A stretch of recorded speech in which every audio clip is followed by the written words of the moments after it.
Assalamu alaikum, урматтуу мекендештер, чарбакерлер. Зиябидин ата асыл тукум чарбасындагы Каныбек мырза менен бүгүн маек кылмакчыбыз.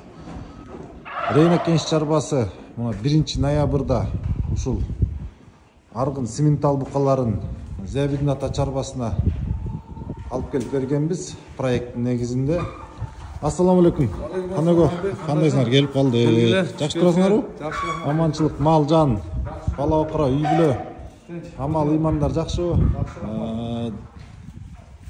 Кандайго?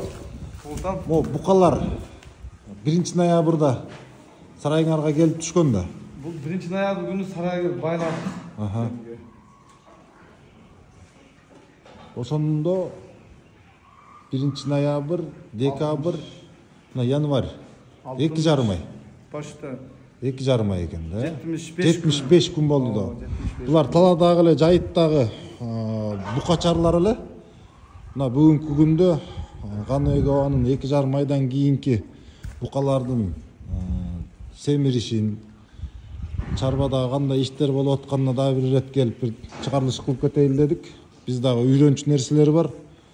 Бири-бирибиз менен тажрыйба алмашып, анан күндөн күнгө эле заман өнүгүп өсүп баратат да жашоо тиричилик. Ошого байланыштуу биз дагы мына бир ордунда турбай көрөлүк, үйрөнөлүк деген максатта жана ошондой эле чарбакерлерге жакшы кеп кеңештер болуп калабы деген максатта ушундай чыгарылыштарды кылып атабыз. Каныбек, бул букалардын бүгүнкү күндө берилип аткан тойту кандай болуп атат?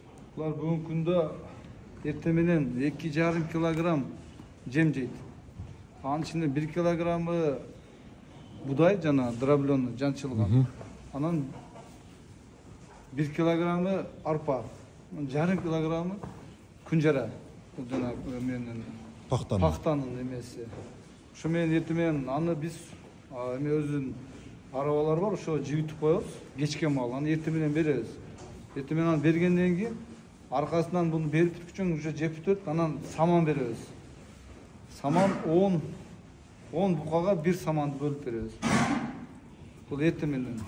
Анан болду, ошо менен аны берип бүткөндөн силос беребиз. Где-то бир 3,5 килограмм, 4 килограмм силос жейт. Болду, ошо менен сууну өзү булар 24 саат бою суу турат өзү.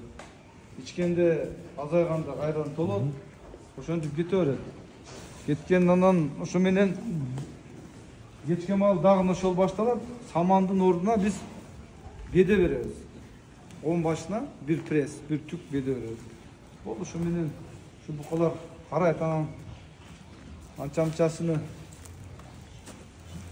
арлап чыгат эми. Жебей табышууларын карап, ошо карап режим кылып туруп абыктабыз азыр. 75 күн болду бүгүн. Негизи канча? 4 айга чейин алып барасыңарбы? Өзү эң булардан ичинен эми аркыл болот да. Кээ биркиси 100 күндө таяр болуп калат экен. Кээ биркиси 4 ай, кээ биркиси 5 айга чейин.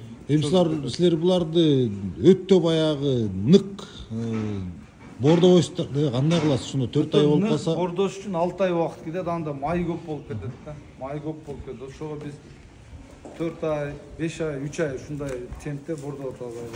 Ошондо май аз, мындайча айтканда адамга да жегенде аябай эме акыркы убактарда эми адам баласы деле баягы өтө майлуу азыктанмай калды да. Ошого байланыштуу бул букаларды иримиздүү малды бордогондо дагы мурда өтө майлуу кылып жечү элек. Азыр эми өзүнүн ден соолугуна карап майлуу кылбайт да. Ошон үчүн силердин мал бордогон, силерге окшогон чарбакерлер дагы анчалык убакыт дагы чойгондо дагы экономически невыгодно негизи. Булардын кара эти толуп, анан кыламык май байлаганга эле анан айдек дан бир нерсе болот деп эсептейм да. Түгүнү балдар тартып коет, саар кеш тартат. Анан мына турганды кичинекей эмебиз бар, карабыз бар, мини погрузчик. Ошол эмеде жүктөп чыгарышат. Мындайча айтканда полумеханизованный болду да азыр. Бул эми могу кыкты чыгаруу механизм. Букалардын көбүн эсе могу солго түшөт. Бул солго техника келип сүрүп чыгарып кетет. Турабы апарып туруп, машина жүктөп ушундан чыгарып. Баягы мурунку адам күчүн азайт. Мурунку убаралардан арылдыңыздар да, мындайча айтканда. Туура жакшы бир Мына момундай кеңештер бар экен. Бул жерге погрузчик болобу, же болбосо кийинки азыр Кытайдын кичинекей мини тракторлор, Кореяныкы, Японияныкы келип атат. Kubota, жана Yamaha, Suzuki дегендер келип атпайбы? Ошолор эле жетет туурабы? Ошонун күчү ошого жетиштүү, баягы калагын жасабаш керек. Анан баягы кол араба менен, күрөк менен иштеген замандан кеттик да. Кете баштадык. Анан бүгүнкү күндө мына азыр каныбыз мындай акыр болуп атат.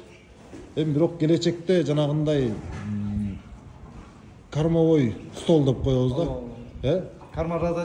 Дасторкону мындан эми кийин ылдыйраак болот, же болбосо жанагы той тарата турган техника, агрегат. Ошол салып кете тургандай болот да. Кудай буйрса мына Кытайдан дагы каныбыз ошону карап аткан экен. Могу солго кирет дагы эле биягына, жана биягына дагы салып кете берет, техника жүрө тургандай болот. Анан мына сууну дагы ушундай койсо, мал 24 саат бою сууда туруш керек да. Күчтүү жегенден кийин калаганда малда бир ой болбош керек да, азыр суу келет. Анан суу ичем деш керек эмес. Калаганда туруп жейт. Пейли ток. Мындай пейли ток эмеси ток турат да. Азыр эми суу келиш керек, турушум керек жок. Калаганда суу ичиш керек, калаганда жем жеш керек. Кожоюн келет, тойт берет, же суу берет деген түшүнүктөн бул мал дагы ошондон кетиш керек, Сон канага короңузга береке. Бул малдарды биз да көрүп абдан кубанып атабыз. Себеби 70 күндө момундай этке алып келиш, булар кичинекей букачарлар эле абдан өсүптүр булар. Анан урматтуу чарбакерлер, биздин Рейнекенч чарбасы дагы ушундай четтен букаларды алып келип беребиз. Импорт кылабыз жана экспорт да кылабыз четке. Ошондон анан дагы бир нерсени айтып коеюн, белгилеп. Бука бакканыбызда, этке бакканыбызда, жана асыл тукум букаларды баксак кайда жакшы болот экен, тез эт алат экен да. Ошо жана өзүнүн жерлик мындай букаларга караганда ушул Россиядан келген, Казакстандан келген эт багытында букаларды багыш керек экен. Ошо ынандым менчи.